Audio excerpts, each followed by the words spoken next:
قولا ثقیلا، اتنا وزنی کلام ہے کہ اس کو جب لے کر زمین کی طرف فرشتے آتے تو جبریل امین بھی ہوتے اور بسا اوقات ہزاروں فرشتے بھی ساتھ میں ہوتے۔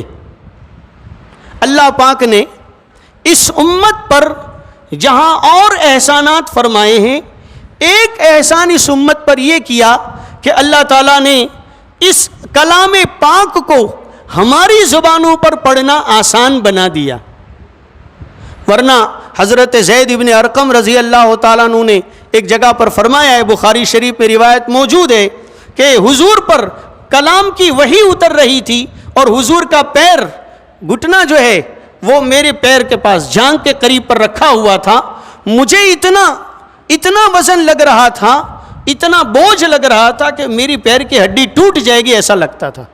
حالانکہ جھانگ اور ران کی ہڈی جو ہے انسانی جسم کی سب سے زیادہ مضبوط ہڈی ہے، جتنا اس چھت کو اٹھانے کے لیے بیم میں جو طاقت ہے تقریباً اتنی ہی طاقت اس ہڈی میں ہے کہ اگر گاڑی کا پہیہ سیدھے سیدھے اگر گزر جائے 2-4 ٹن کے وزن کا تو اس ہڈی کو نقصان نہیں ہوگا۔ اتنی اللہ پاک نے اس میں طاقت رکھی، اتنا وزن بھی اٹھا سکتی۔ اس کے باوجود بھی وہ کہہ رہے ہیں کہ حضور پر اتر رہا تھا کلام اور وزن مجھے اتنا لگ رہا تھا کہ، اور آپ علیہ السلام کا حال ماں عائشہ صدیقہ رضی اللہ تعالیٰ عنہ بیان فرماتی ہیں کہ سخت ٹھنڈی کے موسم میں بھی جب آپ پر اللہ کی طرف سے وحی اتر رہی ہوتی تو آپ کے بدن میں بھی اتنا زیادہ بوجھ اور بدن کا سسٹم اتنا زیادہ اوور لوڈ ہو جاتا تھا کہ بدن گرمی اتنی شدت سے بڑھ جاتی کہ پسینے مبارک کے قطرے موتیوں کی طرح پیشانی مبارک پر نظر آتے تھے۔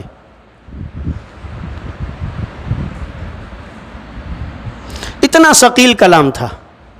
ہونا تو یہ چاہیے تھا کہ یہ اللہ کا کلام ہے۔ بسم اللہ الرحمن الرحیم، نحمدہ ونصلی علی رسولہ الکریم، اما بعد، اعوذ باللہ من الشیطان الرجیم، بسم اللہ الرحمن الرحیم، اقرأ بسم ربک الذی خلق، وقال النبی صلی اللہ علیہ وسلم خیرکم من تعلم القرآن وعلمہ،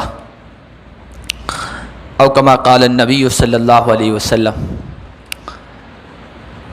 محترم بزرگوں، عزیز دینی بھائیوں اور پس پردہ بیٹھی ہوئی مومنات، عزیز طالبات،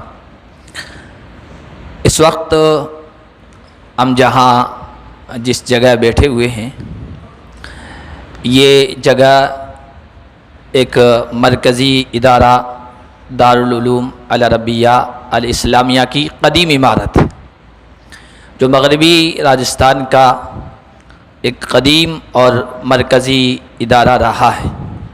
اس وقت یہاں مومنات اور بنات کا ادارہ جامعہ عائشہ صدیقہ للبنات، جو مولانا ہدایت اللہ صاحب مظاہری کی زیر نگرانی اور ان کے زیر اہتمام و انتظام ترقی کے منازل طے کر رہا ہے۔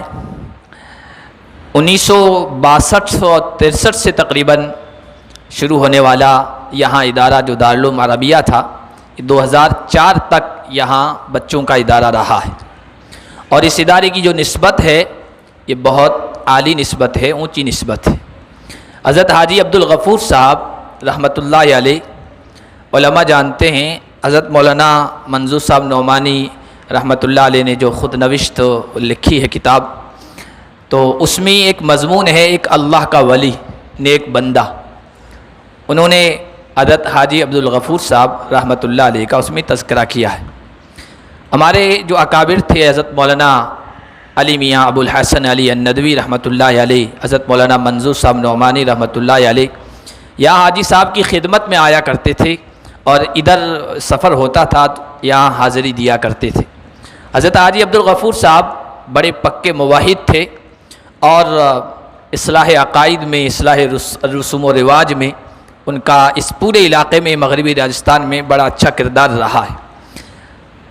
حکیم الامت مجدد ملت حضرت تھانوی رحمۃ اللہ علیہ سے ان کا تعلق قائم ہوا۔ زیادہ پڑھے لکھے نہیں تھے، لیکن دینداری ان کی طبیعت میں افتاد اور مزاج میں تھی، تو ان کے خاص مقربین میں شامل ہوئے حضرت تھانوی رحمۃ اللہ علیہ کے مجاز بھی تھے۔ خانقاہ تھانہ بھون میں جب آپ تشریف لے جائیں گے تو وہاں شجرہ ہے، حضرت کے متوسلین اور مجازین کا تذکرہ ہے، وہاں جودھپور کے حاجی عبدالغفور صاحب رحمۃ اللہ علیہ کا بھی ہے۔ انہوں نے یہاں اپنے خاندان اور پریوار کا پورا ایک محلہ آباد کیا ہے، مختصر سا اور بالکل محفوظ قلعے کی مانند، اور اس کی نسبت بھی اشرف منزل حضرت حکیم الامت تھانوی رحمۃ اللہ علیہ کی طرف کی ہے۔ اس پورے علاقے میں بہت اچھا ان کا کردار رہا ہے، لوگوں کے عقیدے کی اصلاح میں، اخلاق کی درستگی میں، مساجد کی تعمیر میں۔ تو ان کے بیٹے نے حضرت حافظ حکیم محمد علی غوری رحمۃ اللہ علیہ نے ان کے ایما اور مشورے پر یہ دارالعلوم قائم کیا تھا، جو 2004 تک بڑی کامیابی کے ساتھ بچوں کا ادارہ رہا ہے۔ اس کے بعد یہاں پر چونکہ یہ ادارہ بچوں کا باہر منتقل کر دیا گیا ایک وسیع اراضی اور اس کے رقبے میں، جو شہر کے کنارے پر تھا، اب تقریباً شہر کے اندر آ گیا ہے۔ تو 2004 میں جب یہ فیصلہ کیا گیا تو یہ عمارت خالی ہو گئی۔ جب یہ عمارت خالی ہو گئی تو یہاں کے جو اس وقت ذمہ دار تھے، اور یہ پہلی غالباً یہاں مجلس ہو رہی ہے جس میں اس وقت وہ ذمہ دار نہیں ہے، میری مراد حضرت حاجی محمد حسن صاحب غوری رحمۃ اللہ علیہ، اللہ ان کی مغفرت فرمائے اور ان کی خدمات کو قبول فرمائے۔ انہوں نے یہ طے کیا کہ یہ جگہ خالی نہیں رہنی چاہیے، اور دین کی طرف، علم دین کی طرف اس کی نسبت ہے، تو یہاں علم دین کا سلسلہ چلنا چاہیے۔ تو اس وقت یہ فیصلہ کیا گیا کہ بچیوں کا ادارہ یہاں قائم کر دیا جائے۔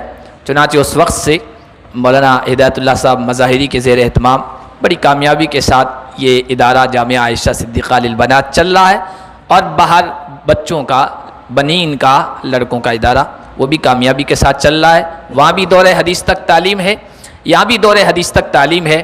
تقریباً چونکہ لاک ڈاؤن کی وجہ سے ہر جگہ ادارے متاثر ہوئے ہیں، طلباء کی تعداد بھی متاثر ہوئی ہے، یہاں پر 350-400 تک طالبات زیر تعلیم رہتی ہے۔ کئی سالوں سے بخاری شریف کا بھی پروگرام ہو رہا ہے۔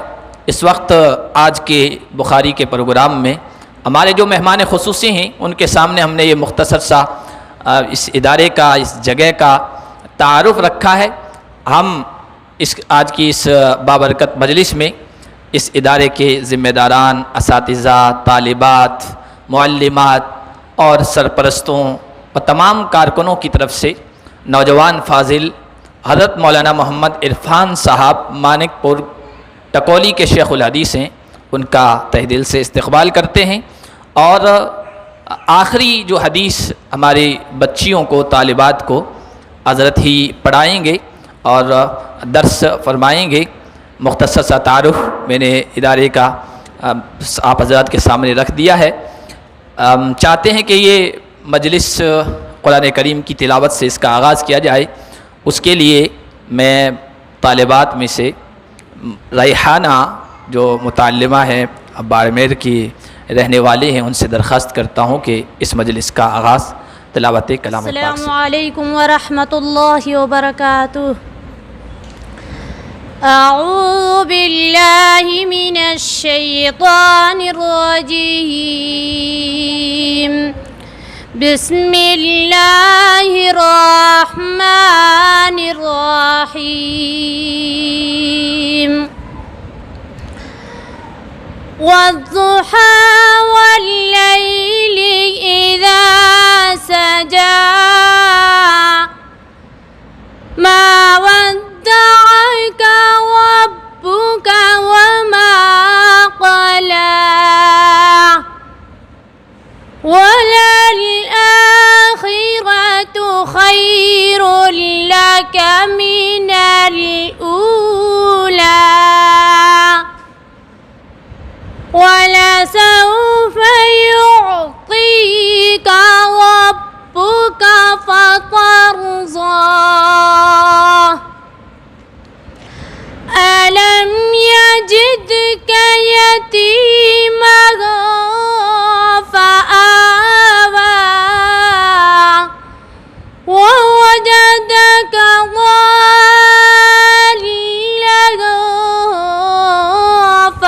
فهدى ووجدك عائلا فأغنى فأما اليتيم فلا تقهر وأما السائل فلا تنهر وأما بنعمة ربك فحدث صدق اللہ العظیم. السلام علیکم ورحمۃ اللہ وبرکاتہ. تلاوت کلام پاک کے بعد حمد باری پیش کرنے کے لیے میں دعوت دے رہا ہوں اسوانہ اسلم متعلمہ جامعہ عائشہ صدیقہ للبنات میوات کی رہنے والے ہیں، وہ حمد باری پیش کریں. اللہ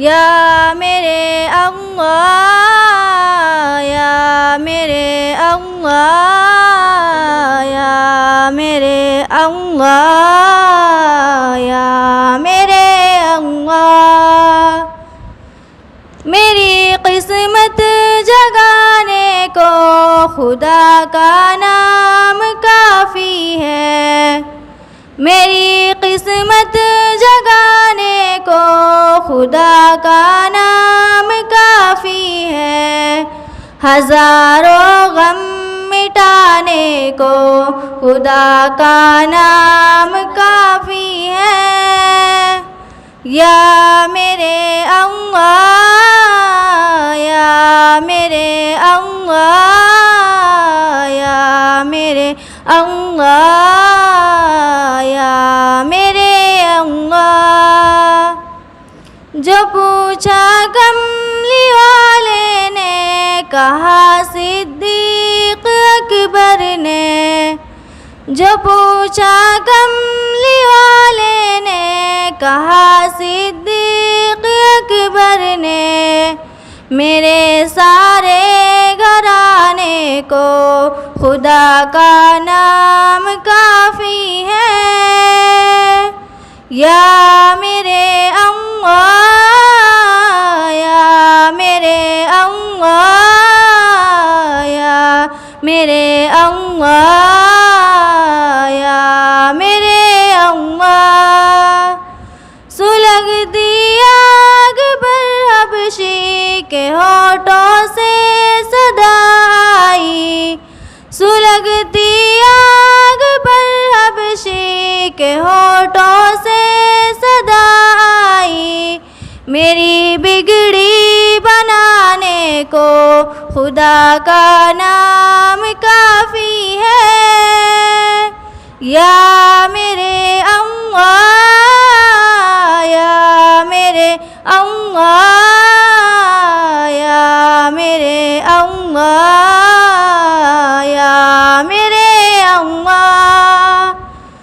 خدا کا ذکر کرتی ہوں سکون قلب ملتا ہے، خدا کا ذکر کرتی ہوں سکون قلب ملتا ہے، خدا کی اس دیوانی کو خدا کا نام کافی ہے، یا میرے اللہ، یا میرے اللہ، یا میرے اللہ، یا میرے اللہ.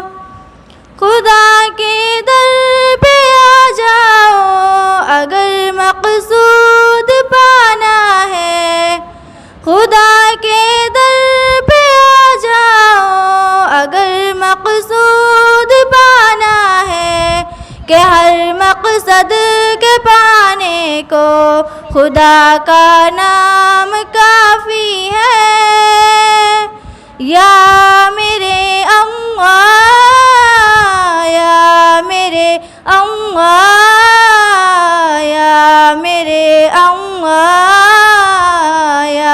میرے اللہ. تلاوت سے عبادت سے ریاضت خوب ملتی ہے. تلاوت سے عبادت سے ریاضت خوب ملتی ہے. کہ دل سے زنگ ہٹانے کو خدا کا نام کافی ہے. یا میرے اللہ یا میرے اللہ یا میرے اللہ یا میرے اللہ. یہی کہتا ہے غالب بھی یہی سب لوگ کہتے ہیں. یہی کہتا ہے غالب بھی یہی سب لوگ کہتے ہیں. ہمیں رستہ دکھانے کو خدا کا نام کافی ہے. یا میرے اللہ یا میرے اللہ یا میرے اللہ یا میرے اللہ. اللہ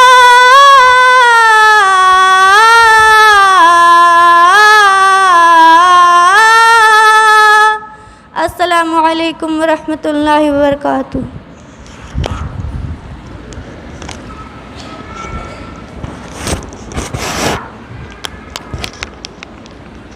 حمد باری کے بعد بارگاہ رسالت میں گلہائے عقیدت پیش کرنے کے لیے میں دعوت دے رہا ہوں سفینہ بیکانیری کو. وہ نعت نبوی پیش. السلام علیکم ورحمۃ اللہ وبرکاتہ. مبارک باد اے لوگوں کہ ختم المرسلی آئے. مبارک باد اے لوگوں کہ ختم المرسلی آئے. زمانے میں کوئی ان جیسا نہیں آیا نہیں آیا. زمانے میں کوئی ان جیسا نہیں آیا نہیں آیا. مبارک باد اے لوگوں کہ ختم المرسلی آئے. نہیں کوئی معبود الا اللہ نہیں کوئی مسجود الا اللہ. مبارک باد اے لوگوں کہ ختم المرسلی آئے. زمین خوش ہے زماں خوش ہے مکی خوش ہے مکہ خوش ہے. ضعیف و نا توا خوش ہے یہ بے کس بے اما خوش ہے. فضا نغمہ سرائے رحمت للعالمین آئے.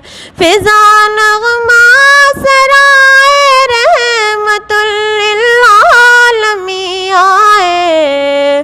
مبارک باد اے لوگوں کہ ختم المرسلی آئے. بتا کچھ اے حلیمہ سعدیہ انسان کہیں دیکھا. بہت دیکھے ہنسی لیکن کوئی آقا سا نہیں دیکھا. کہ اتنا محجبی جیسے کوئی بدر مبیں آئے. کہ اتنا محجبی جیسے کوئی بدر مبیں آئے.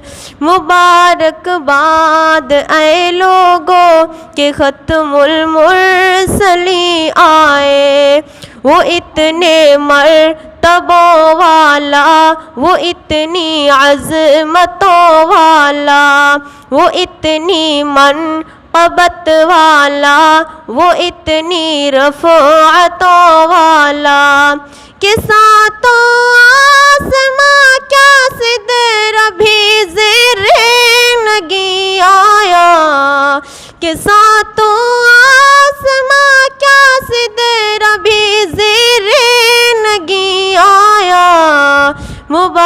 مبارک باد اے لوگوں کہ ختم المرسلین آئے، ہدایت جگ مگا اٹھی، ضلالت ڈگ مگا اٹھی، بہاریں مسکرا اٹھی، ہوا بھی گنگنا اٹھی، شہنشاہ زمان آیا، شہنشاہ زمین آیا، شہنشاہ زمان آیا، شہنشاہ زمین آیا، مبارک باد اے لوگوں کہ ختم المرسلین آئے، ملی انسانیت انسان کو آقا آپ کے صدقے، محبت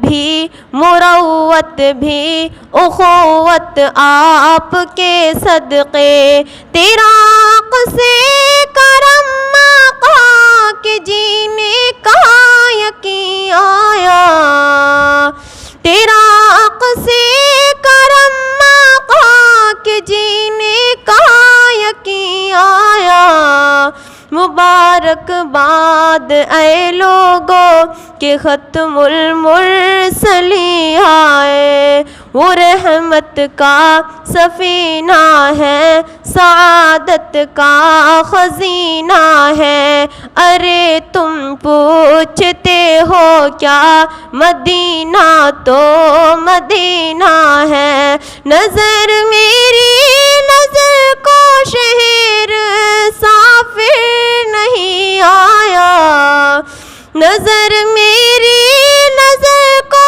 شہر سافر نہیں آیا، مبارک باد اے لوگوں کہ ختم المرسلین آئے، مبارک باد اے لوگوں کہ ختم المرسلین آئے۔ السلام علیکم ورحمۃ اللہ وبرکاتہ۔ السلام علیکم ورحمۃ اللہ وبرکاتہ۔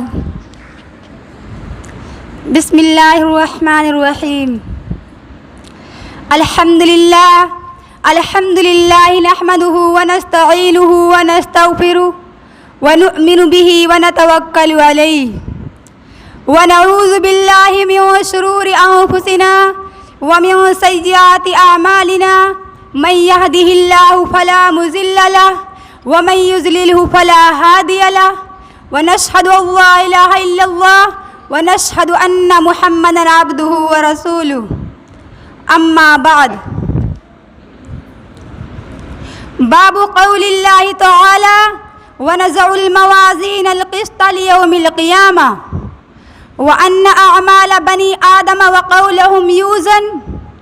وقال مجاهد القسطاس العدل بالرومية، ويقال القسط مصدر المقسط وهو العادل، وأما القاسط فهو الجائر۔ وبه قال حدثنا أحمد بن أشقاب قال حدثنا محمد بن فزيل عن عمارة بن القعقاع عن أبي زرعة عن أبي هريرة رضي الله تعالى عنه قال قال النبي صلى الله عليه وسلم كلمتان حبيبتان إلى الرحمن خفيفتان على اللسان ثقيلتان في الميزان سبحان الله وبحمده سبحان الله العظيم۔ السلام علیکم ورحمۃ اللہ وبرکاتہ۔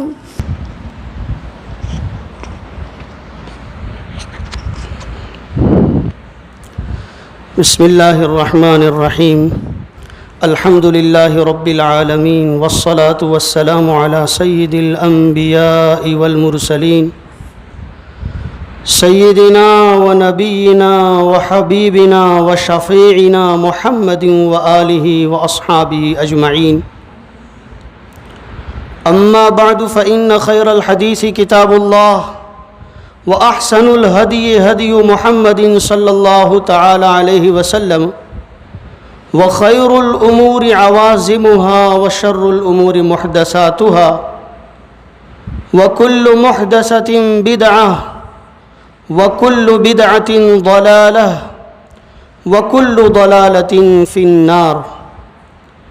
وبالسند المتصل منا إلى فضيلة الشيخ الصحابي الجليل عبد الله بن عمرو بن العاص رضي الله تعالى عنهما قال قال رسول الله صلى الله عليه وسلم الراحمون يرحمهم الرحمن ارحموا من في الأرض يرحمكم من في السماء. وبالسند المتصل منا إلى الإمام الهمام الحافظ الحجة أمير المؤمنين في الحديث أبي عبد الله محمد بن إسماعيل البخاري رحمه الله تعالى متعنا الله ونفعنا بعلومه آمين.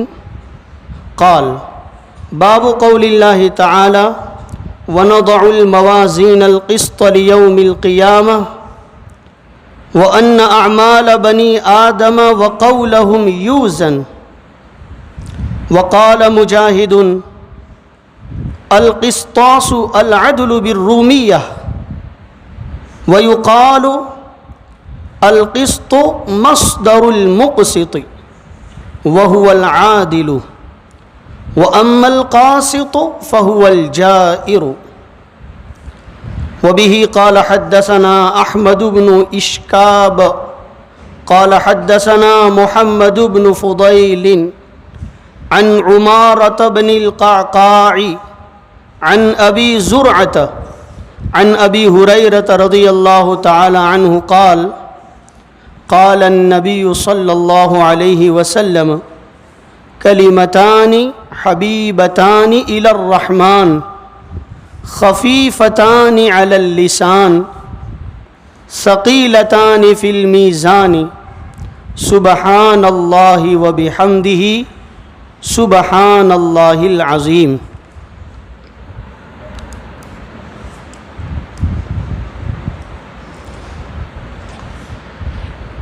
باب کے شروع میں جو حدیث پڑھی گئی اس حدیث کو حدیث المسلسل بالاولیہ کہتے ہیں. یعنی حدیث جن اساتذہ سے ہم اخذ کرتے ہیں لیتے ہیں سب سے پہلی حدیث جو حاصل ہوتی ہے وہ حدیث اول کہلاتی ہے اور حضرات محدثین کے یہاں احادیث کے روایت کرنے بیان کرنے میں مختلف و متعدد تسلسلات رہے ہیں. حدیث المسلسل بالمحبت حدیث المسلسل بضیافت التمر والزمزم حدیث المسلسل بالمصافحہ حدیث المسلسل بقراءت الصف. ایسے الگ الگ تسلسلات رہے ہیں اور اس امت میں اس قسم کے مسلسلات کو مستقل طور پر کتابی شکل میں جمع کرنے کا اہتمام بھی کیا گیا ہے. مسند الہند حضرت شاہ ولی اللہ صاحب محدث دہلوی رحمۃ اللہ علیہ نے بھی الفضل المبین فی المسلسل من الاحادیث النبی الامین من احادیث النبی الامین اس طریقے سے الدر الثمین ایسے رسالے آپ نے بھی جمع کیے ہیں اور اس میں مختلف قسم کی تسلسل کی روایات کو جمع کیا گیا. ہم سے لے کر سفیان ابن عیینہ رحمۃ اللہ علیہ تک اس حدیث میں بھی تسلسل اولی پایا جاتا ہے. آپ نے جیسے آج اس سبق کی مجلس میں پہلی مرتبہ آپ حضرات مجھ سے سبق پڑھتے ہیں تو پہلی حدیث آپ نے مجھ سے سنی پہلی ہی وہ حدیث المسلسل بالاولیہ ہو گئی. میں نے بھی جن محدثین گرامی قدر سے احادیث کو اخذ کیا ہے میں نے بھی ان سے پہلے ہی سنی تھی، اور اسی طریقے سے تسلسل صدیوں تک چلتا رہا، مگر یہ حضور تک نہیں پہنچتا ہے، یہ تسلسل ناقص ہے، کامل نہیں ہے۔ سفیان ابن عیینہ کے بعد جو عمرو ابن دینار ہیں، قابوس ہیں وغیرہ، ان سے یہ تسلسل بالاولیہ منقول نہیں ہے، لیکن اس کا رواج بہت زیادہ ہے۔ جب بھی درس حدیث کی مجلس منعقد ہوتی ہے اور پہلی ہی مرتبہ تلامذہ اور استاذ کا سبق والا سلسلہ شروع ہوتا ہے تو یہ حدیث سنائی جاتی ہے۔ حضرت شیخ زکریہ رحمۃ اللہ علیہ کے کئی شاگردوں سے مجھے یہ حدیث المسلسل بالاولیہ حاصل ہوئی ہے۔ حضرت شیخ یونس صاحب جونپوری رحمۃ اللہ علیہ، مفتی اسماعیل صاحب کچھولوی دامت برکاتہم العالیہ، حضرت مولانا محمد ایوب صاحب صورتی، اس طرح کے چند بزرگان دین ہیں جو حضرت شیخ نور اللہ مرقدہ سے روایت کرتے ہیں۔ اسی طریقے سے مکۃ المکرمہ میں ایک عالم دین ہیں، پڑوس کے ملک کے رہنے والے، اور ان کا بھی مدرسۃ البنات مکۃ المکرمہ میں چلتا ہے، اور ان کے اہلیہ وہاں بخاری شریف پڑھاتے ہیں۔ فضیلت الشیخ استاذ مکرم حضرت شیخ و مفتی عالم مصطفیٰ کمال صاحب نقشبندی دامت برکاتہم، میں نے ان سے بھی جب یہ حدیث کی اجازت حاصل کی تو انہوں نے بھی پہلی حدیث حدیث المسلسل بالاولیہ ہی سنائی تھی۔ انہوں نے ان احادیث کو اور اس کے متعدد ذخائر کو مسند الدنیا علامہ زمن اہل سنت والجماعت علماء کرام کے درمیان مقبول و متداول شخصیت علامہ یاسین الفادانی ہیں، ان سے انہوں نے حاصل کیا ہے۔ حضرت شیخ یونس صاحب جونپوری اور اسی طریقے کے دیگر زمانے کے بڑے بڑے محدثین نے ان سے اجازت حدیث لی ہوئی ہے۔ اسی طریقے سے بھی کچھ وقت پہلے باندہ جانا ہوا تھا، تو وہاں الفقیہ الکامل الاصولی المحدث فضیلت الشیخ محمد عبید اللہ الاسعدی دامت برکاتہم العالیہ ہوا کرتے ہیں۔ ان کے پاس شیخ عبد الفتاح والی سند تھی، وہ حضرت شیخ یونس صاحب جونپوری رحمۃ اللہ علیہ کے پاس بھی تھی وہی سند، تو اس سند سے بھی میں نے یہی بخاری شریف کا آخری سبق اور شروع کے کچھ اسباق اور یہ مسلسلات پڑھی میں نے۔ انہوں نے بھی حضرت شیخ عبد الفتاح والے سلسلے سے اجازت حدیث مرحمت فرمائی تھی۔ حضرات محدثین کے یہاں اور علم حدیث کے ساتھ شغف اور عشق کا تعلق رکھنے والوں کے یہاں اسانید کے حاصل کرنے اور اسانید کے آگے پہنچانے کا بڑا اہتمام رہا ہے۔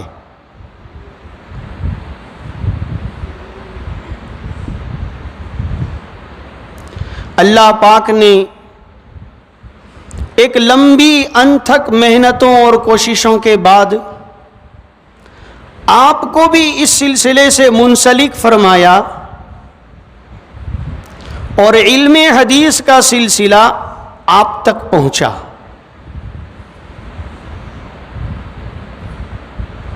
پہلے زمانے میں بھی کچھ عورتیں اس بلند پایا کی محدثہ گزری ہیں جن سے امت کے بڑے طبقے نے اور زمانے کے بڑے بڑے محدثین نے ان سے علم حدیث کی اجازتیں لی ہے. جیسا کہ الاوائل السنبلیہ جو ہیں اس کی سند میں ایک نام شیخ سنبل کی بیٹی یا پوتی کا بھی ہے. ان کے واسطے سے علم حدیث علماء میں پہنچا ہے.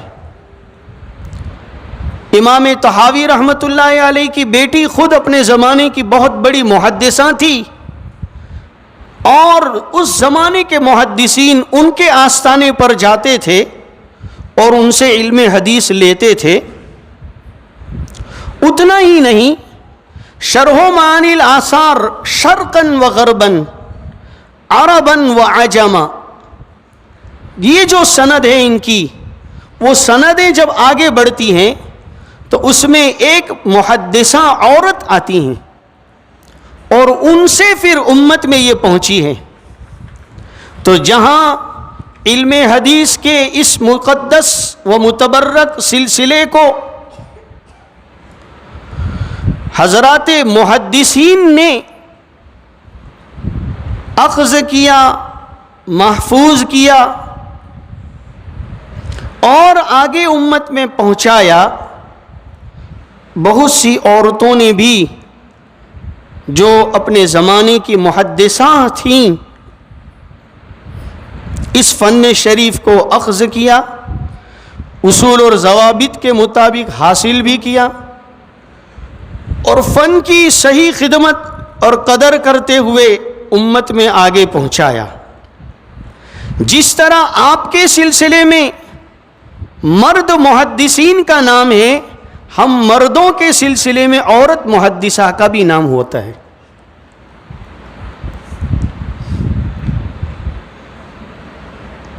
یہ کتاب جس کو ہم ہندوستانی لوگ بخاری شریف کہتے ہیں، ہمارے ہندوستانیوں کی بڑی خوبیاں ہیں. ان میں سے ایک خوبی یہ ہے کہ وہ کتابوں کے صحیح نام ہی نہیں لیتے.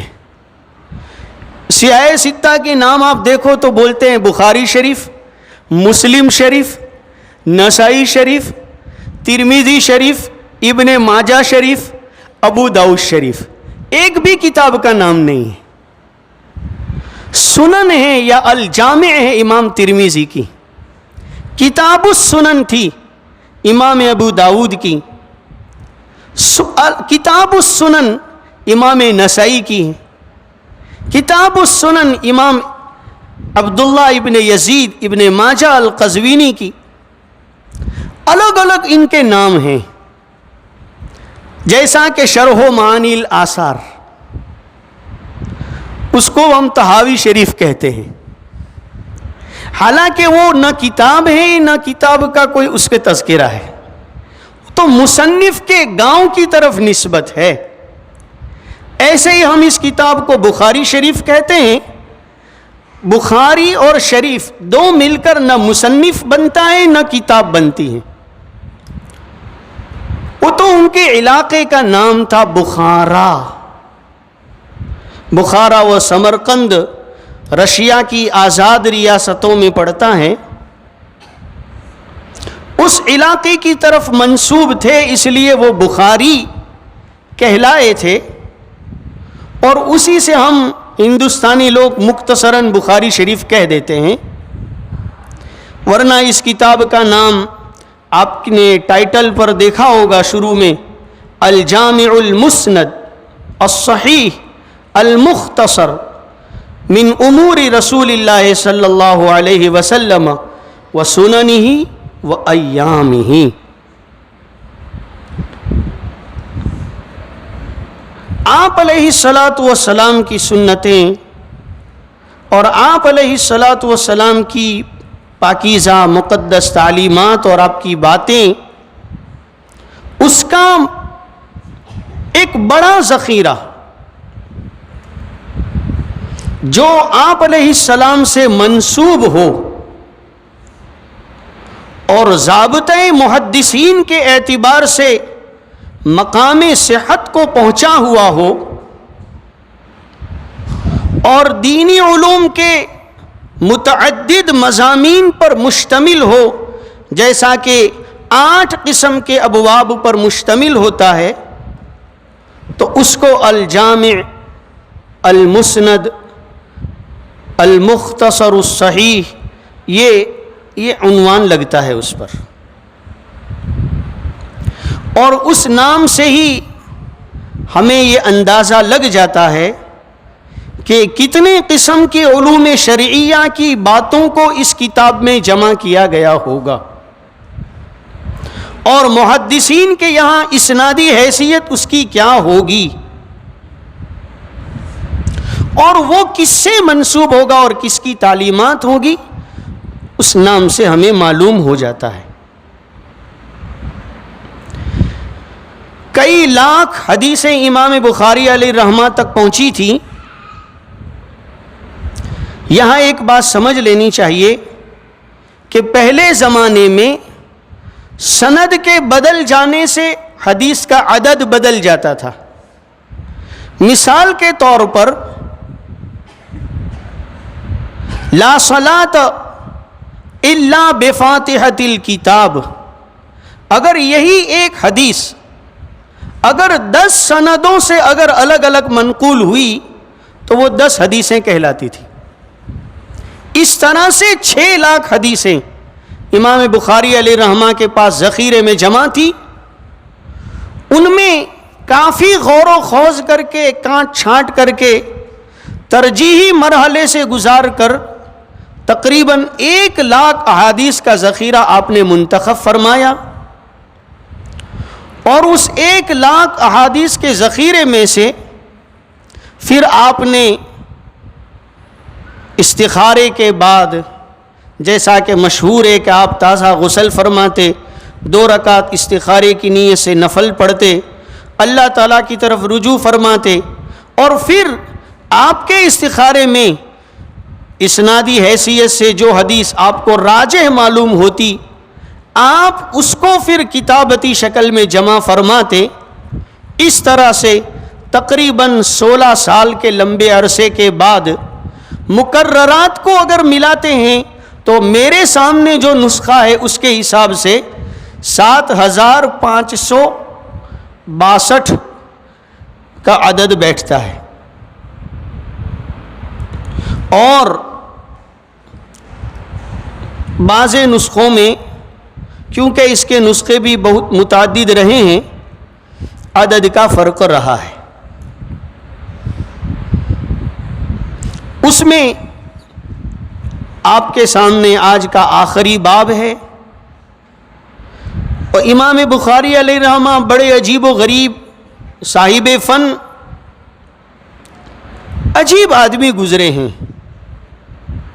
بعد والوں نے ان کی کتاب کے تراجم ابواب کے اور ان کے اسانید کے سلسلے میں اتنے نکات بیان کیے ہیں کہ کبھی کبھی دل میں خیال آتا ہے کہ پتہ نہیں امام بخاری علیہ رحمہ کو یہ سارے نکتے ذہن میں ملحوظ تھے یا نہیں۔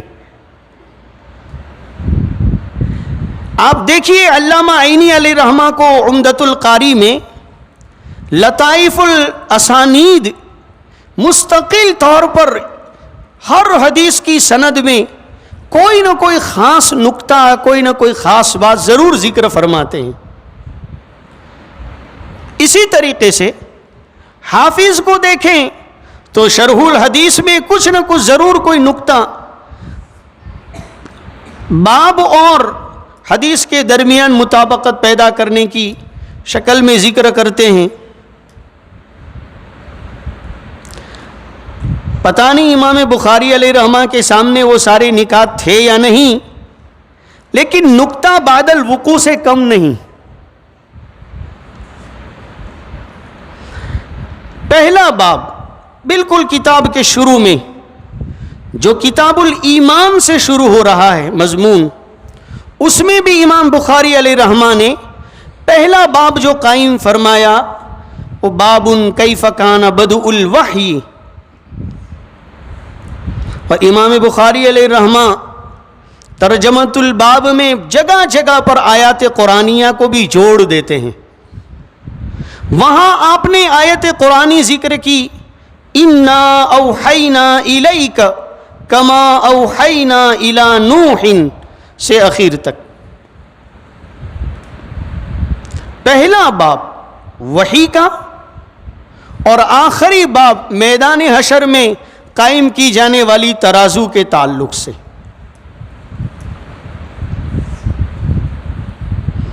پہلا باب تو وحی کا ہے اور یہ ہمیں سبق بھی دیتا ہے کہ اللہ اور اس کے رسول کی معرفت، دنیا آخرت کی سعادت اور کامیابی وحی الہی کی ماتحتی میں رہ کر اگر حاصل ہوگی تو وہ معتبر ہوگی. وحی الہی سے پرے ہٹ کر کوئی اور طریقہ اگر اپنایا گیا تو وہ رد ہوگا. یہاں تک کہ اگر ایمان بھی وحی سے ہٹ کر کا ہو اس کا بھی اعتبار نہیں ہوگا. اسی لیے ایمان کو بھی وحی کے تابع کر دیا آپ نے، اور پہلے وحی کی کیفیات اور نزول وحی کو ذکر فرمایا، پھر ایمانی ابواب قائم فرمائے آپ نے.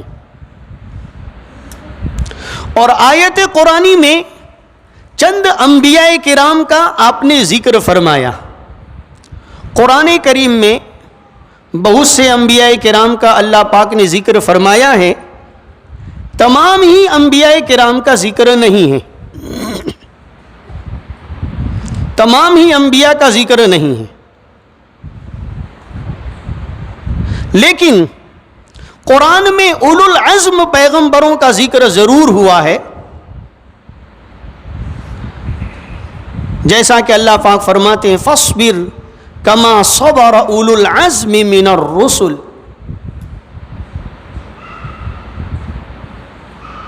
بہت سے انبیاء جن کا قرآن میں ذکر ہوا اولو العزم کہلائے، اور امام بخاری علیہ رحمہ نے اس میں سے چند انبیاء کا جو ذکر ایک مخصوص آیت میں تھا اسی کو ذکر کیا. وہاں جتنے بھی انبیاء کرام اللہ تعالیٰ کی طرف سے دنیا میں بھیجے گئے، ان کے احوال پر اگر سرسری نظر ڈالی جائے تو 3 قسم میں انبیاء کی جماعت منقسم معلوم ہوتی ہے. ایک طبقہ حضرت آدم علیہ السلام سے شروع ہوتا ہے حضرت نوح علیہ السلام تک. بیچ میں جو انبیاء آئے وہ سب ان حضرات کو توحید کی، دین کی جو تعلیم دی گئی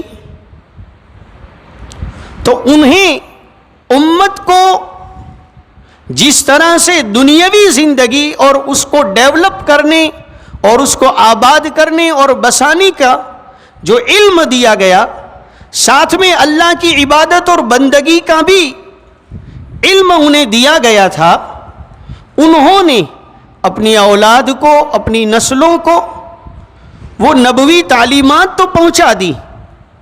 اس وقت تک پکڑ دھکڑ کا ذکر نہیں ملتا، مواخذہ، مباحثہ، اس کا ذکر تب تک نہیں ملتا. آدم علیہ السلام سے لے کر بیچ کے جو انبیاء ہیں حضرت نوح علیہ السلام تک میں نہیں ملتا.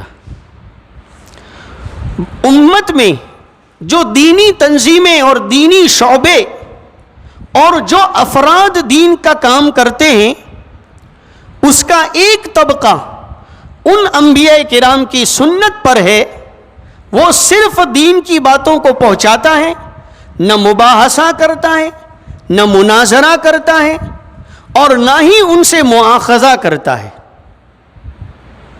وہ ان کے نقش قدم پر ہیں. انبیاء کرام کا دوسرا سلسلہ حضرت نوح علیہ السلام سے شروع ہوتا ہے اور حضرت موسیٰ علیہ السلام تک وہ سلسلہ چلتا ہے. یہ وہ انبیاء کا سلسلہ رہا ہے کہ انبیاء میں بنیادی طور پر جو دین امت تک پہنچایا، ساتھ میں امت سے گرفت بھی کی، پکڑ بھی کی، انہیں ٹوکا بھی، نہ ماننے والوں سے مباحثے بھی ہوئے. اتجادلوننی فی اسماء سمیتموہا، مجادلہ بھی کیا، انہوں نے مباحثہ بھی کیا. چنانچہ اس امت میں اللہ پاک نے دین کی محنت کرنے والوں کا ایک گروہ ان حضرات انبیاء کرام کی سیرت کے مطابق رکھا کہ جنہوں نے دین کو امت تک پہنچایا بھی، اور اگر اس میں ہی کسی نے گڑبڑی کرنے کی کوشش کی تو ان سے مباحثہ، ضرورت پڑنے پر مناظرہ، ضرورت پڑنے پر مجادلہ بھی کیا. یہ علماء کا گروہ اس دوسرے قسم کے انبیاء کرام کی سنت اور ان کے نقش قدم پر ہے. حضرات علماء کرام کہ جو زبانوں کے ذریعے سے، تقریر کے ذریعے سے، قلم اور تحریر کے ذریعے سے دینی علوم کی خدمت انجام دیتے ہیں، ان کی خدمات میں یہ دوسرا گروہ جو حضرات انبیاء کا ہے ان کا عکس نمایاں جھلکتا ہے کہ یہ محاجہ لسانی کرتے ہیں، مباحثہ، مناظرہ اور مجادلہ کرتے ہیں. انبیاء کرام کا تیسرا گروہ حضرت موسیٰ علیہ السلام سے لے کر جناب نبی اکرم صلی اللہ تعالی علیہ وسلم تک کا ہے. ان میں امت کو دین پہنچانا بھی ہے اور دین نہ قبول کرنے پر سختی کرنا اور ضرورت پڑنے پر جہادی اقدامات بھی اٹھانا. یہ تیسرے دور میں رہا ہے. امت میں دین کی خدمت کرنے والا ایک گروہ اس قسم کا بھی ہے کہ وہ اللہ کی زمین پر اللہ کے حکم کو نافذ کرتے ہیں، شریعت اسلامیہ کا نفاذ کرتے ہیں، اللہ کا دین اللہ کے بندوں میں زندہ کرتے ہیں، اور مخالفت کرنے والوں کی مخالفت پر مجرموں کی سرکوبی کے خاطر جہاد بھی کرتے ہیں، حدود کو بھی نافذ کرتے ہیں. یہ ایک گروہ رہا ہے امت میں علماء کا. یہ تیسرا طبقہ ہے جو اس طریقے کے اولو العزم پیغمبروں کے نقش قدم پر چلتا ہے. ہر دور میں انبیاء کرام کی اتباع کرنے والے موجود رہے ہیں، ہر دور میں ایسے علماء بھی رہے ہیں.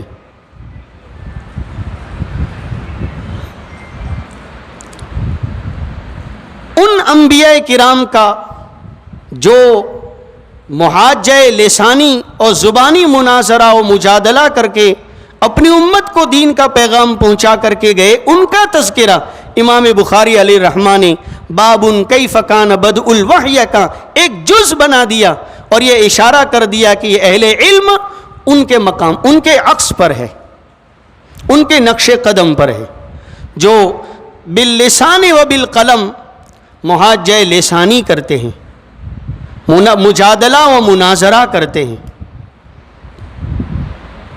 پھر کتاب الایمان آپ نے قائم فرمایا، پھر بہت سے ابواب چلتے رہے، اور پھر اخیر میں جا کر کے یہ ایک باب آیا، آخری باب ہے، باب قول اللہ وَنَضَعُ الْمَوَازِينَ الْقِسْطَ لِيَوْمِ الْقِيَامَةِ.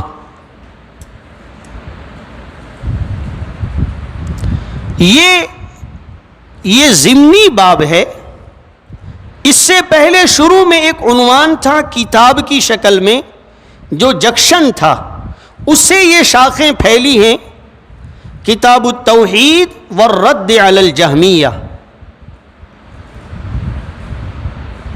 اور توحید باری تعالی، ذات باری تعالی اور صفات باری تعالی کے تعلق سے غیر اسلامی یا فرق ضالہ یا وہ تنظیمیں اور وہ فرقے جو شریعت و سنت کی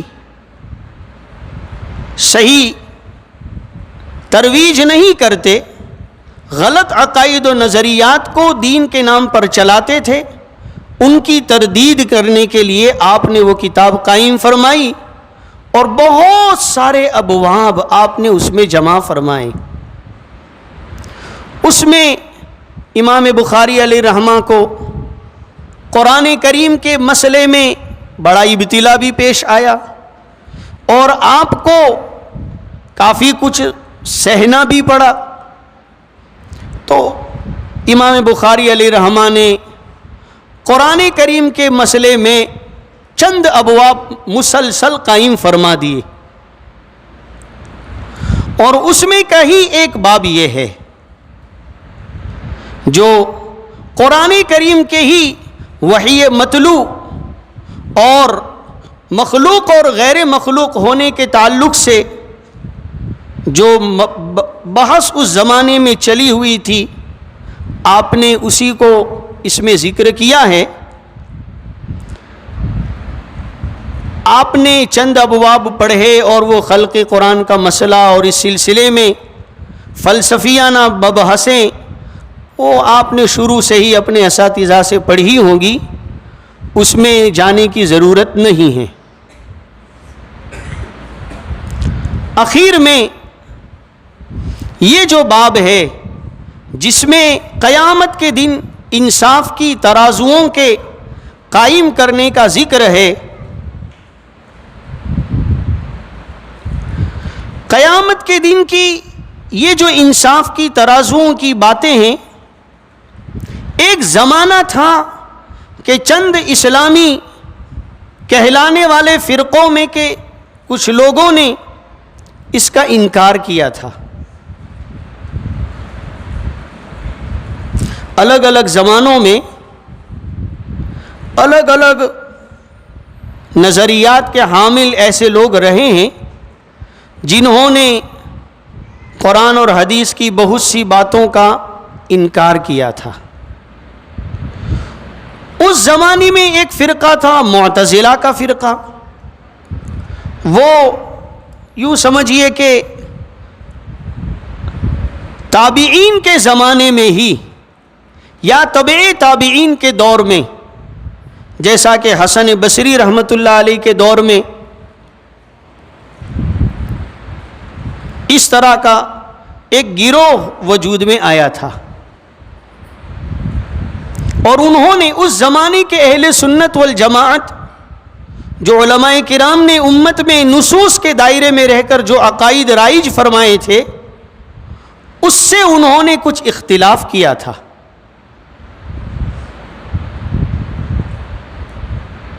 اس کی بھی ایک لمبی تفصیل ہے. یوں کہیے کہ آج وہ دور پھر سے لوٹ کر آیا ہے. آج ہمارے امت کے اس مسلمانوں کے مجمع میں بھی جن لوگوں کو عصری تعلیم کا خمار زیادہ دماغ پر چڑھ جاتا ہے وہ بھی دین اسلام کے بہت سے احکام اور مسائل کا ان کی عقل میں نہ آنے کی وجہ سے انکار کر دیتے ہیں. جیسا کہ طلاق کا مسئلہ ہو, عورتوں کی وراثت کا مسئلہ ہو, اسی طریقے سے عدت کا مسئلہ ہو, ایسے بہت سارے مضامین ہیں جو ان کی عقل میں نہیں آتے, تو انہوں نے ان باتوں کا انکار کیا ہے. تو اس زمانے میں انہوں نے, پہلے والوں نے اللہ تبارک و تعالیٰ کے ترازو قائم کر کے تولنے کا انکار کیا تھا دو باتوں کی وجہ سے. ایک تو اللہ تبارک و تعالیٰ کو سب پتہ ہے کہ کس کی نیکی زیادہ ہے, کس کی گناہ زیادہ ہے, کون نیکوکار اور جنت میں بھیجنا ہے اور کون بدکار اور جہنم میں بھیجنا ہے. جب یہ سب باتیں اللہ تعالیٰ کو معلوم ہیں اور یہ سب طے ہی ہے تو پھر یہ ترازو قائم کر کے تولنے کی ضرورت کیا ہے؟ اس لیے وہ کہتے تھے ایسے کوئی ترازو بھی نہیں ہوگی اور تولا بھی نہیں جائے گا. دوسری بات کہ ہم نے جو عمل کیے ہیں وہ عمل تو ختم ہو جاتے ہیں اور وہ بعد میں ہمارے ہاتھ میں محفوظ نہیں ہوتے، ہمارے تھیلوں میں، جھولیوں میں اس کو ذخیرہ کر کے بھرا نہیں جاتا۔ ایک بندہ جب نماز شروع کرتا ہے تو جب تک وہ نماز میں مشغول رہتا ہے نماز والا عمل اس کے ساتھ لگا رہتا ہے، جب سلام پھیر دیتا نماز والا عمل غائب ہو جاتا، کسی کو نہیں دکھتا کہاں گیا وہ عمل کہاں گیا معلوم نہیں کسی کو۔ تو جب یہ چیزیں جو ہم نے روزے رکھے، جو ہم نے دین کی باتیں کہیں سنی، جو اعمال کیے، یہ سب غائب ہو جاتا ہے، آنکھوں سے نظر نہیں آتا، محسوس اور مجسم نہیں کہ جسے ہم پکڑ کر تھیلی میں بھر کر ترازو میں رکھ کر تول سکیں، تو پھر ترازو قائم کرنے کا مطلب کیا رہا؟ اس لیے بھی انہوں نے جب ان کی عقل میں یہ عبادتیں تولنا سمجھ میں نہیں آیا تو تولنے کا ہی انکار کر دیا انہوں نے، اور یوں کہا کہ قرآن میں جہاں جہاں بھی اس طرح کے ترازو قائم کرنے کا ذکر ہے اس سے صرف اتنا ہی مراد ہے کہ اللہ تعالیٰ قیامت کے دن عدل و انصاف سے کام لیں گے، کسی کے ساتھ ناانصافی اور ظلم نہیں کریں گے، بس اتنا ہی مطلب ہے اس کا، ایسا انہوں نے کہا ہے۔ ایک بات یاد رکھیں کہ قرآن میں، احادیث میں جو باتیں بیان کی گئی ہیں اور اس میں جو مضامین ہمیں بتلائے گئے ہیں، جب تک اس میں کوئی محال، ناممکن جیسی کوئی بات نہ آئے تب تک ہم اس میں اپنی طرف سے تعویل نہیں کریں گے، جیسا بیان کیا گیا ویسا قبول بھی کریں گے اور اس پر ایمان بھی رکھیں گے، چاہے وہ بات آسانی سے سمجھ میں نہ آئے پھر بھی۔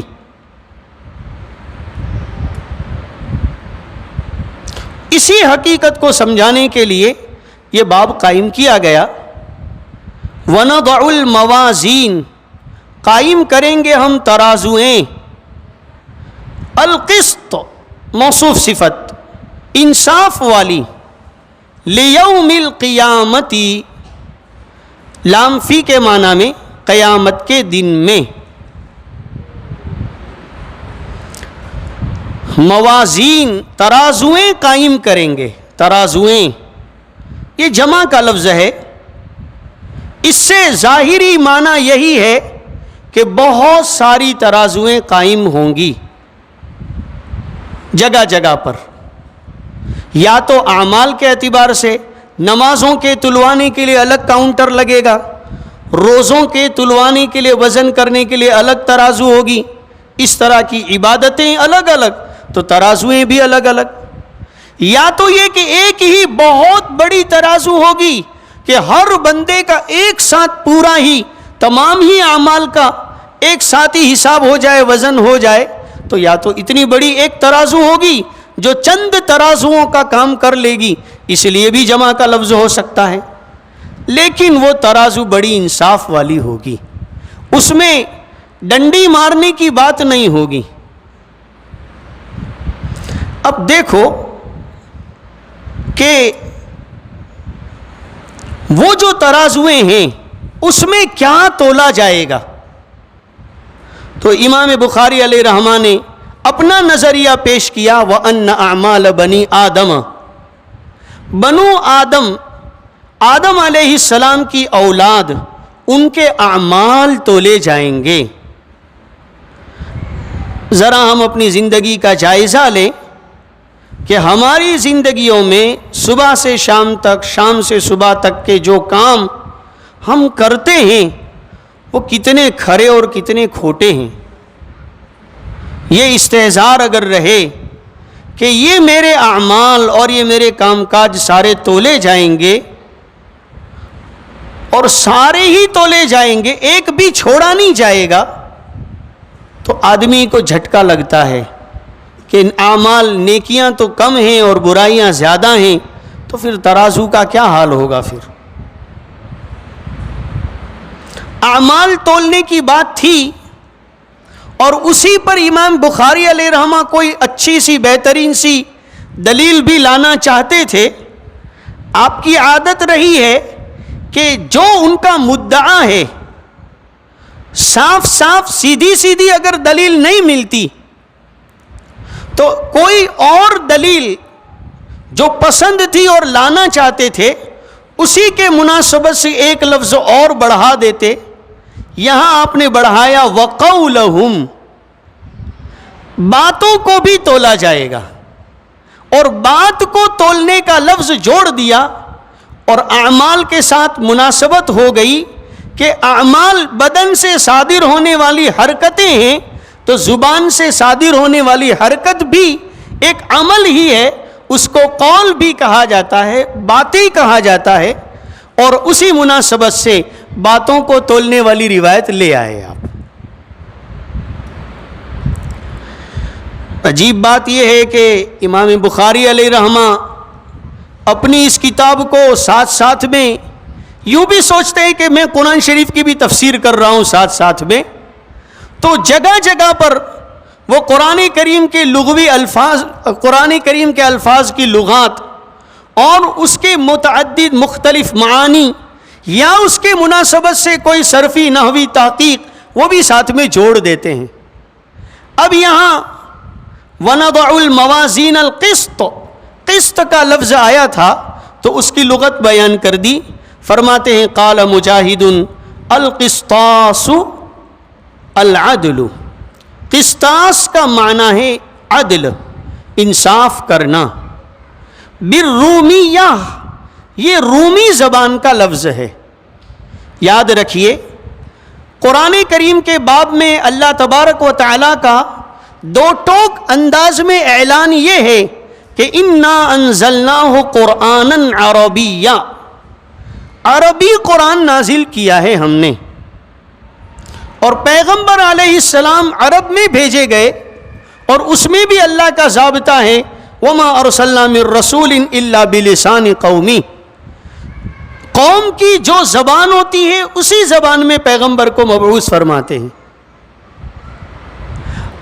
عربی زبان کا قرآن ہے اور اس میں یہ رومی زبان کا لفظ آ گیا ہے.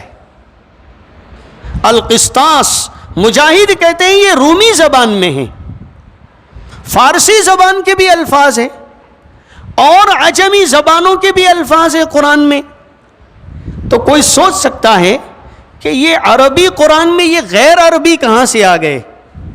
تو ایک بات سمجھیے کہ قرآن جس ماحول میں نازل ہوا اور اس کو جنہوں نے سنا وہ صحابہ کرام کا مجمع اور وہ مکہ و مدینہ اور اطراف مکہ و مدینہ میں رہنے والے آباد رہنے والے انسان اور قریشی اور غیر قریشی یہ عرب لوگ، تو یہ لوگ چونکہ انہوں نے ایران کے بھی سفر کیے تھے،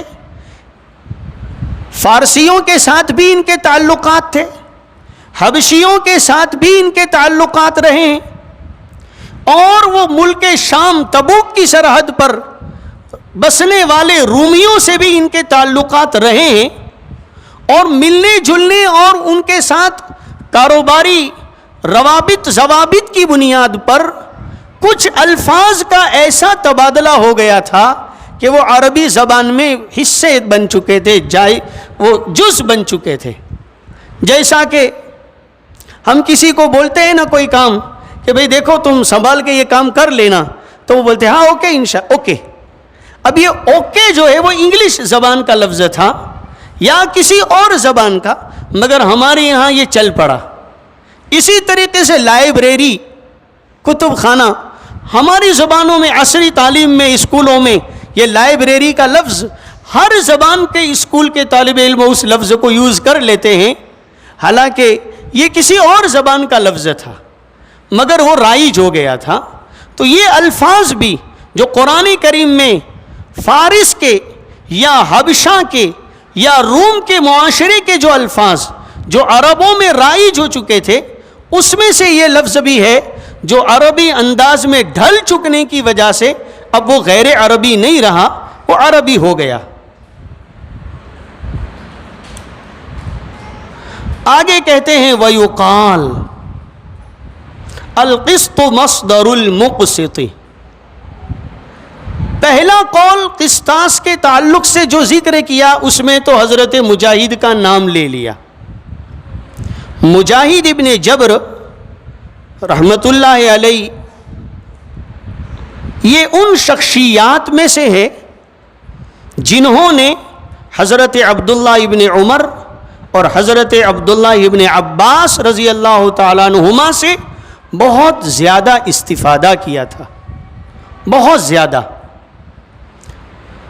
ابن عباس رضی اللہ تعالیٰ عنہ جب یہ لڑکا چھوٹا تھا تو پیر میں زنجیر ڈال کر کے اس کو رکھتے تھے اپنے پاس تاکہ یہ ادھر ادھر کھیلنے نہ چلا جائے، اور روزانہ اس کو بٹھاتے تھے اور قرآن سکھاتے تھے. تقریباً 3 مرتبہ پورا قرآن مع اس کے تفسیری معانی کے حضرت مجاہد نے عبداللہ ابن عباس رضی اللہ تعالیٰ عنہما سے حاصل کیا ہے. مکمل قرآن شروع سے لے کر اخیر تک کا 3 مرتبہ پڑھا. ہمارے مدرسوں میں بھی جو بچے بار بار بھاگ جاتے ہیں تو ابھی تو پتہ نہیں کیا رواج ہے، لیکن ہمارے بچپن میں ایسا ہوتا تھا کہ ماں باپ بچے کو سونپ دیتے تھے اور مول صاحب کو کہتے تھے سانکڑ ڈال دو اس کے پیر میں، اور زنجیر ڈال دی جاتی تھی. میں سمجھتا ہوں وہ مدرسین سنت مجاہدی کو زندہ کرتے ہوں گے. حضرت مجاہد کے طریقے کو ابن عباس ان کو وہاں رکھتے تھے. اچھا ماشاء اللہ. اور پھر چونکہ حرم تھا اور حرم مکہ میں ابن عباس کا زیادہ قیام رہا ہے تو وہ پٹائی نہیں کر سکتے تھے، حرم میں مارنا ٹھیک نہیں ہوتا تھا. تو مجاہد کو بولتے تھے تیری غلطیاں میں گنتا ہوں، کتنی غلطیاں کر رہا ہے تو، اور پھر حرم سے باہر لے جاتے. اور حدود حرم سے باہر جانے کے بعد یہ شاگردوں کی جو غلطیاں ہوتی تھی چھڑیوں سے ان کی پٹائی کرتے تھے اور کہتے تھے یہاں سزا دوں گا، یہ حدود حرم میں داخل نہیں ہے. تو مدرسین بھی جب کوئی مہمان آتے ہیں اور بچے پھر خوب شور کرتے ہیں تو وہ حضرت ابن عباس کی سنت زندہ کرتے ہیں کہ ابھی بیٹا کچھ نہیں کہتا، مہمان کو جانے دے پھر تیری خبر لیتا. تو اس طریقے سے حضرت مجاہد نے علم حاصل کیا اور امت کے جلیل القدر محدثین صف اول کے مفسرین میں آپ کا شمار ہوا.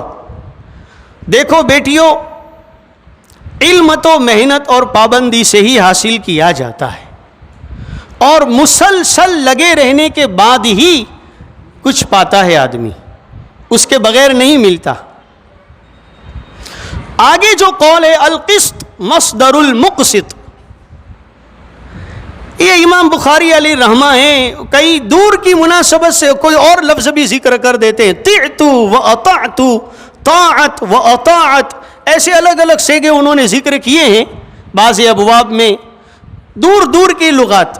یہاں پر بھی القسطاس کی لغوی معنی بیان کیے تو ساتھ میں ایک اور مصدر ذکر کر دیا اور کہا القسط مصدر المقسط کہا جاتا ہے، یقال سے تعبیر کیا ہے. ویسے عام طور پر شراح نے یہاں بحث نہیں کی ہے کہ کون لوگ مراد تھے یہاں، لیکن پھر بھی کہیں یہ ذکر ملتا ہے کہ ابو عبیدہ معمر ابن مثنى التیمی البصری کی طرف یہ قول منسوب ہے. القسط بالکسر ہے قسط، چونکہ قسط قاف سین تا سے جو لفظ ہے اس کے بھی الگ الگ معنی تھے، انصاف کی بھی تھے اور ظلم کے بھی تھے. تو اس کی طرف اشارہ کرنے کے لیے کہا القسط اگر بالکسر ہو، قاف کے نیچے کسرہ ہو تو یہ قسط یقسط قسطا مصدر سے اگر ہے تو اس کے معنی ہے انصاف کرنا. یہ المقسط کا مصدر ہے، ماخذ اشتقاق ہے. اگر اتنا ہی کہہ دیا جائے تو اب کوئی اعتراض بھی نہیں اور کوئی جواب دینے کی ضرورت بھی نہیں، ورنہ تو سیدھا ہی سوال ہوتا ہے کہ المقسط باب افعال سے اسم فاعل ہے اور اس کا مصدر اقساط آتا ہے، اقسط یقسط اقساطا فہو مقسط. اس کا مصدر القسط نہیں آتا، لیکن اقساط جو مصدر ہے وہ القسط مصدر سے لیا گیا تھا، اس لیے القسط کو ذکر کیا ہے. وہو العادل، مقسط کا ترجمہ انصاف کرنے والا. ایک اور لفظ ہے القسط سے آتا ہے، بالفتح، قسط بالفتح ہو تو اس کے معنی ہے ظلم کرنے والا، وَأَمَّا الْقَاسِطُ فَهُوَ الْجَائِرُ۔ گویا یوں بھی کہہ سکتے ہیں کہ مجرد جو تھا ثلاثی وہ ظلم کرنے کا معنی دے رہا تھا، تو سلب ماخذ کیا مزید فی میں لے جا کر انصاف کرنے والا۔ سند لائے ہیں احمد ابن اشکاب سے، 3 جگہ پر یہ بخاری شریف میں روایت ہے، 2 مرتبہ پہلے گزر چکی، تیسری مرتبہ یہاں ہے۔ امام بخاری علیہ رحمہ نے حدیث الحمد میں اخیر میں اللہ تعالیٰ کی حمد و ثنا کی مناسبت سے یہاں اس راوی کو ذکر کیا جس کے نام میں حمد ہے، احمد ابن اشکاب۔ بڑا فنکار آدمی ہے، ذخیرہ بڑا وافر مقدار کا تھا، اس لیے راوی بدل بدل کر، سند بدل بدل کر، کبھی 12 مرتبہ، کبھی 13 مرتبہ، کبھی 17 مرتبہ تک وہ حدیثیں لائے ہیں اپنی کتاب میں۔ یہاں احمد ابن اشکاب والی لائے ہیں، اس راوی کے نام میں بھی حمد ہے، اور پہلی حدیث جو امام بخاری علیہ رحمہ نے باب کیف کان بدء الوحی کے تحت میں ذکر کی، وہ حمیدی سے ذکر کی تھی، اس کے نام میں بھی حمد تھا۔ اور آخری راوی یہاں ابو ہریرہ ہیں، یہ مہاجر ہیں، وہاں آخری راوی حضرت عمر تھے، وہ بھی مہاجر تھے۔ اور پہلی حدیث میں عمل کی مقبولیت کی ابتدا نیت سے ہوتی، وہ ذکر کی، اور آخری حدیث میں عمل کا آخری انجام کل کو قیامت کے دن پورا پورا بدلہ تول کر دیا جائے گا، اس کو ذکر کر دیا گیا۔ گویا اخلاص وہاں سے شروع ہوا اور یہاں آ کر کے عمل کے ساتھ پورا ہوا۔ بعض جگہ پر آپ نے ساتھ میں وہاں پر یہ آیت بھی لکھی ہے، وَمَا أُمِرُوا إِلَّا لِيَعْبُدُوا اللَّهَ مُخْلِصِينَ لَهُ الدِّينَ۔ کتاب الایمان کے تحت میں آپ نے جو اخلاص سمجھایا ہے، وہاں اس آیت کا بھی تذکرہ فرمایا ہے۔ یہاں ایک بات سمجھ لینی چاہیے کہ اخلاص 2 طرح کا ہوتا ہے، ایک اخلاص آگے ہو اور ہم اس کے پیچھے پیچھے محتاج بن کر چلیں، اس کا تو ہمیں حکم دیا گیا ہے، مخلصین لہ الدین، اللہ کے لیے دین کو خالص کریں، ہمیں تو اخلاص حاصل کرنے کا حکم دیا گیا ہے۔ اور انبیاء کرام کو اخلاص حاصل کرنے کا حکم نہیں دیا گیا۔ انبیاء کرام کے بارے میں تو یوں فرمایا انہو من عبادنا المخلصین، وہ ہمارے مخلص بندوں میں سے تھے، ہم مخلص بنے اس کا حکم دیا گیا، اور ان کے بارے میں کہہ دیا گیا تھا وہ مخلص ہیں۔ انبیاء اتنے اخلاص والے ہیں کہ وہ آگے ہیں، اخلاص پیچھے ہے، ہم اتنے دور ہیں کہ اخلاص آگے اور ہم پیچھے ہیں۔ اس لیے وہاں انبیاء کی تعریف میں مخلص کا لفظ ذکر کیا گیا، اور مومنین کی تعریف میں مخلصین کا لفظ ذکر کیا گیا ہے۔ محمد بن فضیل عن عمارة بن القعقاع عن ابی زرعة عن ابی ہریرہ رضی اللہ تعالی عنہ قال قال النبی صلی اللہ علیہ وسلم۔ یہ ہمارے بچے جب عبارت پڑھتے ہیں، یا بیٹیوں نے بھی جب عبارت پڑھی ہوگی، تو وہ بڑی تیزی سے عبارت پڑھتے ہیں، کبھی کبھی اتنی تیزی سے عبارت پڑھتے ہیں کہ ایسا ہوتا ہے، دیکھو عن ابی زرعة عن ابی ہریرہ رضی اللہ تعالی عنہ قال قال النبی صلی اللہ علیہ وسلم، ایسا ہوتا ہے، اتنی تیزی سے پڑھتے ہیں۔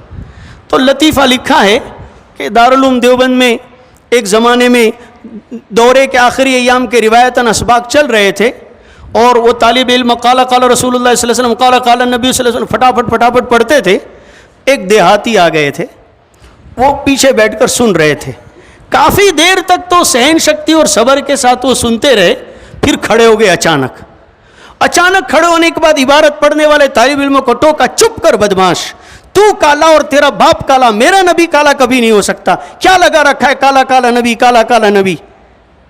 تو یہ قال قال النبی صلی اللہ علیہ وسلم ہے، یہ تو راوی کہتے ہیں کہ بھئی حضور نے فرمایا یوں تھا۔ اب وہ دیہاتی صاحب تھے تو وہ سمجھ گئے کہ بھئی کالا کالا نبی، کالا کالا رسول، تو بھڑک گئے پھر. اور اسی سے ایک بات یہ بھی یاد آ گئی کہ حضرت مولانا رشید احمد صاحب گنگوئی رحمۃ اللہ علیہ کے پاس ایک کالے خان آئے اور کہا حضرت میں بڑے بڑے شاعروں کے پاس گیا ہوں, میرے نام کا کوئی مصرع نہیں بنا کہ کوئی شعر ہو حضور کی شان کا اور اس میں میرا نام کالے خان والا بھی لفظ آ جائے, ایسا کوئی شعر نہیں بنا, آپ ایک آدھ مصرع بنا تو بہت ہو گیا.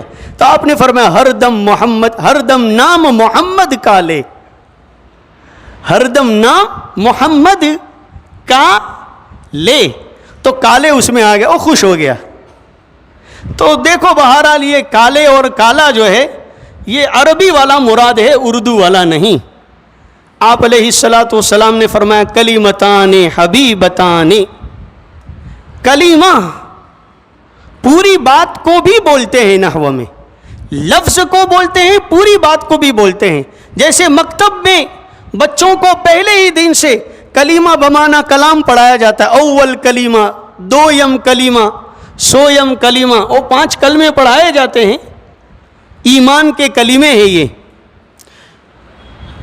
علم العقائد والکلام میں اگر تفصیلی نظر ڈالی جائے تو یوں کہہ سکتے ہیں کہ تقریباً 35 باتیں ایمان میں ضروری ہیں.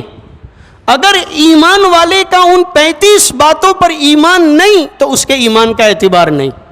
جیسے جنت کے بارے میں, جہنم کے بارے میں, میزان اور پل صراط کے بارے میں, اسی طریقے سے مرنے کے بعد قبر کی زندگی کے بارے میں, دوبارہ اٹھائے جانے بعث بعد الموت کے بارے میں, تقدیر کے بارے میں, اللہ کی ذات اور اللہ کی صفات کے بارے میں, ایسی موٹی موٹی 35 باتیں ہیں. اگر ان میں سے کسی ایک میں بھی شک یا تردد اگر ہوگا تو مومن کے ایمان کا اعتبار نہیں ہوگا, وہ ضروریات دین میں سے ہیں. وہ 35 باتیں پہلے چلتی تھیں, وہ 35 مضامین کو سمجھانا یاد رکھنا مشکل پڑتا تھا, تو بعد والوں نے اس کو مختصر کیا اور 7 باتوں میں سمو دیا. اول کلمہ سے لے کر کے 7ویں کلمے تک, پنجم کلمہ رد کفر, ششم کلمہ ایمان مجمل, ہفتم کلمہ ایمان مفصل. اس طریقے سے یہ 7 کلموں میں کمپیکٹ کر کے موٹی موٹی ضروریات دین کو داخل کر دیا گیا. پھر بعد کا دور آیا اور سستی کا یا اور کمزوری کا, تو وہ ایمان مجمل اور ایمان مفصل کو بھی مائنس کر دیا اور 5 کلمے کر دیا صرف, کہ بھئی 5 کلمے ہیں, پھر ایمان مجمل اور ایمان مفصل الگ. پھر ان 5 کو بھی مختصر اگر کریں تو 2 کلمے بنتے ہیں, ایک شہادت اور ایک کلمہ ایمان. اس کو بھی اور مختصر کیا تو بنا کلمہ طیبہ, کلمہ ایمان, ایک کلمہ. اور اس کو بھی مختصر کر دیا اور پھر رہنے دیا کلمہ ایمان لا الہ الا اللہ. یہ اختصار ہے. اصل و دین کے بنیادی عقائد 35 ہے وہاں سے, اور اس کو مختصر کرتے کرتے کلمہ ایمان میں لا الہ الا اللہ میں شامل کر لیا گیا اس کو. جب ہم لا الہ الا اللہ کا اقرار کرتے ہیں تو یوں سمجھیے کہ ہم یوں کہنا چاہتے ہیں کہ میں ایمان لاتا ہوں ان تمام دین کی ضروری باتوں پر جن پر ایمان لانے کا خدا رسول کی طرف سے حکم دیا گیا ہے, اس میں کسی بھی قسم کا میں شک شبہ نہیں کرتا, کسی بھی قسم کا شک شبہ نہیں. کلمتان حبیبتان الی الرحمن, 2 کلمے ہیں یعنی 2 جملے ایسے ہیں جو رحمان کو بڑے محبوب ہیں. حبیب کا لفظ ہے, فعیل کے وزن پر آنے والا, صفت مشبہہ کا صیغہ ہے, مفعول کے معنی میں ہے. رحمان کو محبوب ہیں, رحمان کو. اللہ تبارک و تعالیٰ کے صفاتی ناموں میں سے یہ ایک نام ایسا واحد نام ہے جو اللہ کے لفظ اللہ جو نام ہے اس کے قائم مقام رکھا جاتا ہے. باقی ناموں میں انسانوں کے لیے استعمال کر سکتے ہیں, جیسے رحیم, انسانوں کے لیے رحیم نام رکھ سکتے ہیں. اللہ پاک نے حضور کا نام رحیم رکھا ہے. حریص علیکم بالمؤمنین رؤوف الرحیم. تو رحیم کا لفظ جو ہے وہ انسانوں کے لیے بولا جا سکتا ہے. رحیم چاچا کہہ سکتے ہیں, لیکن رحمان چاچا نہیں بول سکتے ہیں. وہاں عبد الرحمن بولنا ضروری ہے. ہمارے سماج میں کسی کا نام عبد الرحمن ہوتا ہے تو ہم لوگ اس کو خالی رحمان کہہ دیتے ہیں. یہ جائز نہیں ہے. اللہ کے ساتھ خاص نام ہے یہ. اگر بولنا ہے تو پورا بولنا ضروری ہے عبد الرحمن, ورنہ ہم جانے انجانے میں جو اللہ کا خاص نام تھا وہ انسان کے لیے استعمال کر لیتے ہیں. یہ درست نہیں ہے. رحمان خفیفتان علی اللسان. جب اللہ تعالیٰ کو بڑے محبوب اور اللہ تعالیٰ کو بڑے پیارے ہوتے ہیں تو عام طور پر محبت اور پیار جو ہوتا ہے وہ قیمتی اور بڑی چیزوں پر ہوتا ہے. تو کوئی یہ نہ سوچے کہ کوئی بہت بڑا ورد ہوگا, بڑا وظیفہ پڑھنا ہوگا, تو ایسا نہیں ہے. ہلکے پھلکے کلمے ہیں, خفیفتان علی اللسان. یہ کلمے جو ہیں یہ بڑے ہلکے پھلکے ہیں. کلام ثقیل ہے, اللہ کا کلام ثقیل ہے. انا سنلقی علیک قولا ثقیلا. اتنا وزنی کلام ہے کہ اس کو جب لے کر زمین کی طرف فرشتے آتے تو جبریل امین بھی ہوتے اور بسا اوقات ہزاروں فرشتے بھی ساتھ میں ہوتے. اللہ پاک نے اس امت پر جہاں اور احسانات فرمائے ہیں, ایک احسان اس امت پر یہ کیا کہ اللہ تعالیٰ نے اس کلام پاک کو ہماری زبانوں پر پڑھنا آسان بنا دیا. ورنہ حضرت زید ابن ارقم رضی اللہ تعالیٰ عنہ نے ایک جگہ پر فرمایا ہے, بخاری شریف میں روایت موجود ہے, کہ حضور پر کلام کی وحی اتر رہی تھی اور حضور کا پیر گھٹنا جو ہے وہ میرے پیر کے پاس جانگ کے قریب پر رکھا ہوا تھا. مجھے اتنا وزن لگ رہا تھا, اتنا بوجھ لگ رہا تھا کہ میری پیر کی ہڈی ٹوٹ جائے گی ایسا لگتا تھا. حالانکہ جھانگ اور ران کی ہڈی جو ہے انسانی جسم کی سب سے زیادہ مضبوط ہڈی ہے. جتنا اس چھت کو اٹھانے کے لیے بیم میں جو طاقت ہے تقریباً اتنی ہی طاقت اس ہڈی میں ہے کہ اگر گاڑی کا پہیہ سیدھے سیدھے اگر گزر جائے 2-4 ٹن کے وزن کا تو اس ہڈی کو نقصان نہیں ہوگا. اتنی اللہ پاک نے اس میں طاقت رکھی, اتنا وزن بھی اٹھا سکتی. اس کے باوجود بھی وہ کہہ رہے ہیں کہ حضور پر اتر رہا تھا کلام اور وزن مجھے اتنا لگ رہا تھا کہ. اور آپ علیہ الصلاۃ والسلام کا حال ماں عائشہ صدیقہ رضی اللہ تعالیٰ عنہ بیان فرماتی ہیں کہ سخت ٹھنڈی کے موسم میں بھی جب آپ پر اللہ کی طرف سے وحی اتر رہی ہوتی تو آپ کے بدن میں بھی اتنا زیادہ بوجھ اور بدن کا سسٹم اتنا زیادہ اوور لوڈ ہو جاتا تھا کہ بدن گرمی اتنی شدت سے بڑھ جاتی کہ پسینے مبارک کے قطرے موتیوں کی طرح پیشانی مبارک پر نظر آتے تھے.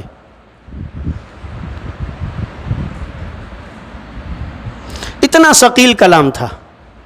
ہونا تو یہ چاہیے تھا کہ یہ اللہ کا کلام ہے, اللہ نے پیغمبر علیہ السلام پر اتارا ہے, تو سینے میں اور زبان میں نبوی طاقت بھی تو ہونی چاہیے جو اس کو اٹھا بھی سکے اور پڑھ بھی سکے.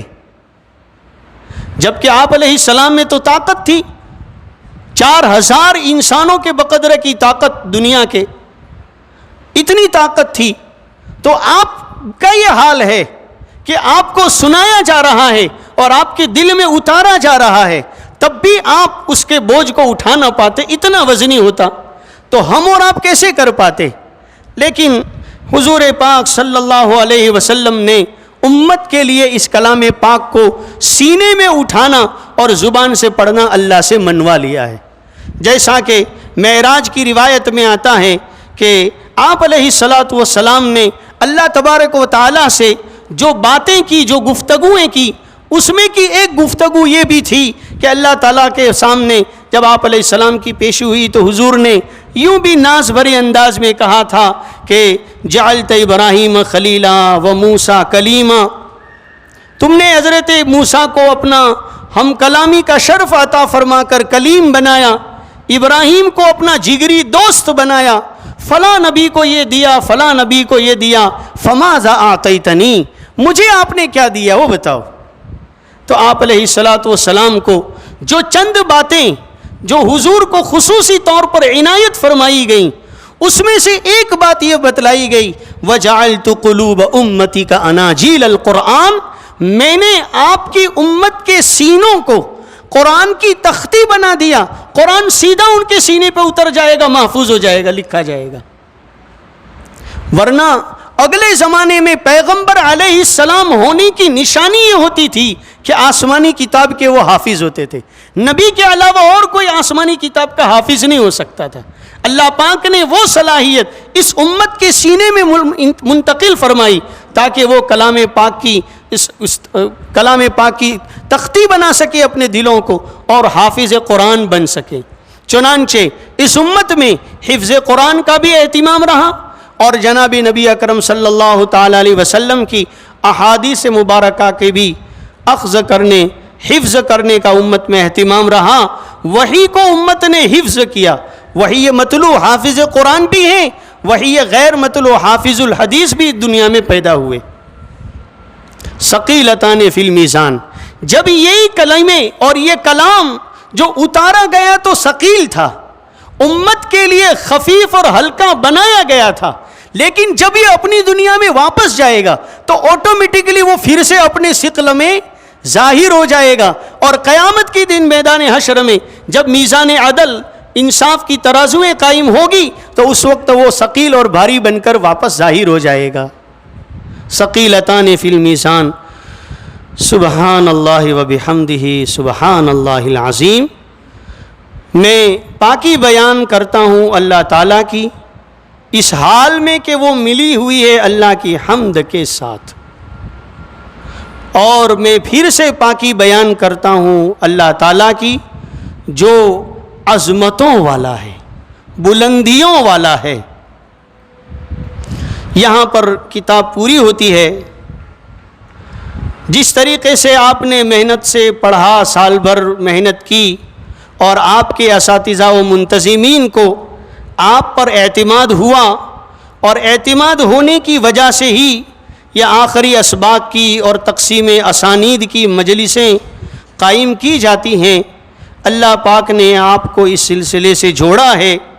ہم آپ سے یہ التماس کرتے ہیں کہ جیسے آپ تک یہ علوم پہنچائے گئے، دین اصل صورت میں آپ کو پہنچایا گیا ہے. ایک تو ہوتا ہے راجستھانی زبان میں، سندھی زبان میں کتاب لکھ دی گئی یا اردو زبان میں کتاب لکھ دی گئی، تو یہ اللہ کی نازل کردہ شکل اور صورت میں نہیں ہے، وہ ترجمے اور مطلب کی صورت میں ہے. لیکن آپ کو نحو، صرف، لغات، ادب، یہ سب مضامین پڑھا کر سکھلا کر اتنی صلاحیت آپ کی بنوائی گئی، اتنے با استعداد آپ بنائے گئے کہ دین کی جو اصل عبارتیں تھیں، یہ کانسٹیٹیوشن آف اسلام، دین کا جو بنیادی بندھارن تھا، جو قرآن اور سنت شریعت کی شکل میں، وہ اصل شکل میں آپ کو پہنچایا گیا. آپ پر اعتماد کرتے ہوئے، آپ کو اس دین کے نشر و اشاعت میں امانت دار سمجھتے ہوئے، چنانچہ اب آپ کی ذمہ داری بنتی ہے کہ آپ نے دین کو اس کی اصل صورت میں، اس کے تراجم، مطالب، معانی کے ساتھ آپ نے اس کو حاصل کیا. امت میں اس پیغام کو پہنچانے اور عام اور تام کرنے کی آپ کوشش بھی کرو گے. لے کر بیٹھے رہنے کے لیے نہیں دیا جاتا ہے، دوسروں تک پہنچانے کے لیے دیا جاتا ہے. علامہ تقی عثمانی دامت برکاتہم العالیہ نے ایک سبق کے اخیر میں پوچھا تھا بچوں سے کہ بھائی تم نے کیوں پڑھا؟